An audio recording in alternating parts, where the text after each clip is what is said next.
কে থেকো গো পিয়া। ওকে, আর একটু উঁচুতে আবার। ও বাবা হিরু, বাবা আলম, বাবা কোন পাপের শাস্তি তুই আমাদেরকে দিতেছস বাবা? এমনি দুনিয়ার যন্ত্রণার ভিতরে আছি বাবা, তারপরে তোর সময় আমরা জন্মগ্রহণ করছি বাবা, এটা কি আমাদের সবচেয়ে বড় অপরাধ? তুমি আমাদেরকে বলো বাবা হিরু আলম, আমরা কি অপরাধটা করছিলাম বাবা?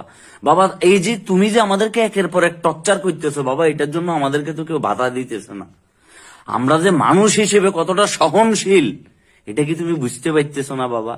এমনিই তো বাপ্পারাজের মতো জন্ম থেকে জ্বলতেছি, তার উপরে যখন থেকে তোমার আবিষ্কার হইলো বাবা, তুমি একের পর এক মিসাইল মারি পুরা জাতিকে, এখন তো জাতিবাদ, এখন তো ইন্টারন্যাশনাল পর্যায়ে চলে গেছো।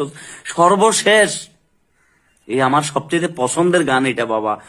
বাবারে যে কণ্ঠে তুই এই গান এটা গাইছস রে বাবা, প্রেমিকার প্রেম হওয়া তো দূরের কথা, এই গান এটা শুনি তাদের ব্রেকআপ বাবা কনফার্ম।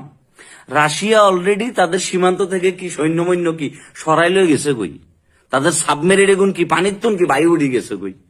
আর টাইটানিক জাহাজ যদি থাকতো, এই জাহাজ তো আবার টেনশনে ডুবি যাইতো কই বাবা তোর গান এটা শুনবার পরে।